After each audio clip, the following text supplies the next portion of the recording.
Tetris Effect Connected has just announced the details about a beta test version for the next release of the game, which is available on multiple platforms and contains a couple big new features I'll be going over in this video that I was able to try out in an early preview with some of the best Tetris players in the world. So here's what's exciting about the beta. Since launch, Tetris Effect Connected has previously only been available on the Xbox One, Xbox Series X and S, or on PCs through the Microsoft Store. But the beta, which is running from June 23rd to July 5th, will be a free download for not just anyone who already has Tetris Effect Connected, but also anyone who has the original Tetris Effect through Epic Games or the PlayStation 4. So this will finally be the first time that it's available on those platforms. It's also going to be released on Steam for the first time as well. More details can be found on the website. So the big flagship feature being rolled out in the beta is the addition of private rooms and full cross-platform play. Once a host creates a room code, up to 8 people can use it to join a lobby, where everyone can sort themselves into players or spectators. Once 2 players confirm they'd like to play, the game starts, and then everyone else can join in as spectators and watch along, with the choice of 4 different cheer emotes to post on screen during matches. The nice thing about this is that it not only allows groups of people playing with each other to all stay connected and follow along with the action even when they're not currently in a game, it also allows people to play with each other cross-platform. Previously, you had to be friends with somebody on the same platform in order to send them an invite to play a match, but now with the room codes, you can send an invite to anyone. It gave me the ability to easily connect with groups of other beta testers and try out some of the new features within the game modes themselves. For instance, Classic Score Attack is getting a big upgrade. It used to be based just on the NTSC version of NES Tetris, which is used in the Classic Tetris World Championships. But now there's an option to choose PAL NES Tetris, which is used in the Classic Tetris European Championships. On the surface, the two games look exactly the same, so what's the difference? Well, NTSC and PAL refer to TV color frame rate standards from different parts of the world. NTSC is approximately 60 frames per second, while PAL is approximately 50 frames per second. NES Tetris was originally designed for NTSC, and when it was brought over to PAL, the frame rate difference required changing the speeds of the side-to-side piece movement and the levels, making them a little bit faster. Thus, PAL games require a bit of a different strategy with more aggression and risk, because you have fewer lines to score points on before the levels start to get really difficult. The NTSC speed maxes out and becomes almost impossible at level 29, whereas on PAL, a nearly equivalent speed is reached all the way back on level 19. So if you play PAL NES Tetris, or you're an NTSC player that has wanted to try out PAL to see what it's like, there's now another way you can do so. I joined a private room with 7 other prominent players in the PAL Tetris community to test out some PAL matches, and everything for them felt accurate, with matches comfortably able to go all the way to level 19. Then, Mark Meyer and Marcos did some matches starting on level 19, which is only playable for pretty much the best players in the world. But these guys are some of the best players in the world, and they didn't waste any time showing off what they can do.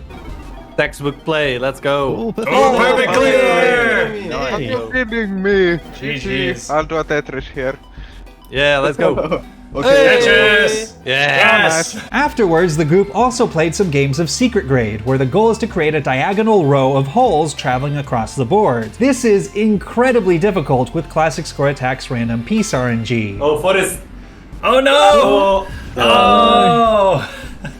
Another big addition is a slow mode for Zone Battle. As a refresher, this mode is based on the zone feature in Tetris Effect, where you can stop time to clear as many lines as possible for bonus points until you reach the top or your zone meter runs out. Within Zone Battle, you can send extra big attacks of garbage lines to your opponent through the zone, depending on how big your zone charge was, how many lines you clear, and how many additional tricks such as T-spins or Tetris line clears you perform while in the zone. To find out about the slow mode, I reached out to Kibbybyte, one of the top players in Tetris Effect, who is also part of the early testing group. He's achieved a Curbtris, which is a 21-line zone clear in all 27 levels of the original Tetris Effect journey mode, and even uploaded a comprehensive YouTube tutorial on how to get Curbtrises. So how do you approach practicing Zone Battle?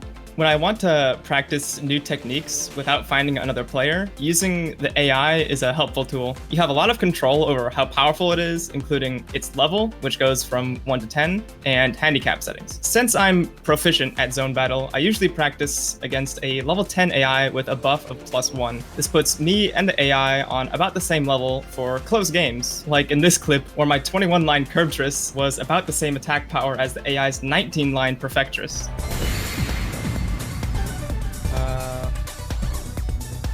There we go. Take that, CPU. And it's barely affected. In that clip, Kibby is actually already playing in the slow mode. So what is different about the slow mode in Zone Battle?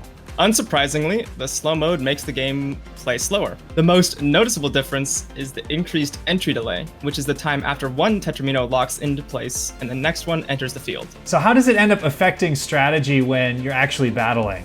The overall slower game speed makes the game more tactical. You have more time to think even when playing at top speed, so each individual piece placement carries greater weight, which I think puts an emphasis on efficiency. For example, letting a T-Tetramino go to waste instead of using it for a T-spin double feels more impactful. It also causes mistakes to be even more deadly, since you'll have less time to clean up your stack. This is something that surprised me because I would have assumed based off a name like slow mode that it would have made the game easier. But in fact, in certain situations, it can actually make the game harder. When I tried it out, I realized that the delay before I would get the next piece meant that I couldn't just spam pieces to the side as fast as possible when waiting for a specific piece. I had to use what was given to me or else I would run out of time to counterattack. Yeah, I realize you really have to Right. get like a sense of the timing down. I was playing against Beast and Shen from World Puzzle League in that game, so I would have been outmatched regardless, but for two higher level players, the slow mode basically acts as a natural speed limit to the game, ensuring that after a certain point, one player can't overpower the other with pure speed alone. Afterwards, I joined up with some other top zone players to hang out in a private room for some games in the connected modes. In the rooms on these modes, since you have 3 or 4 players going at once, the number of spectators is limited to 4 or 5, but you can still have the same amount of up to 8 people participating. I was a spectator for this game featuring Kibby Bite, Kirby 703, and Light Rod versus the Zodiac bosses. And incredibly, on the very first stage, this happened. I get 20 actually. I I'm can ready get for 20. 20. I can get 20. Can we? Can we? Yeah! That was incredible. So how difficult is it to score an Ultimatris in connected mode, and what makes it difficult? Making a 20-line Ultimatris happen in connected mode is so rare, I've only seen it happen twice. Clearing an Ultimatris in single player is already challenging, but the fact that you need to synchronize with a team of 3 amplifies that difficulty. In single player, the zone ends when you make an invalid placement, but in connected, it's different. After one player makes an invalid placement, the 2 other players get one last Tetramino to place before the zone ends. This means each player has to be ready to place the Tetramino that fills in their part of the 20th row, one after the other. Along with all these changes, there will be additional tweaks and improvements based on the results of the beta. One of the biggest things I'm looking forward to is seeing how streamers are going to be able to utilize private rooms. It's now going to be super easy to instantly play matches with viewers on stream, and even host King of the Hill style events and give commentary as a host on matches between audience members. So thanks for watching, and be sure to check out the beta when it comes out.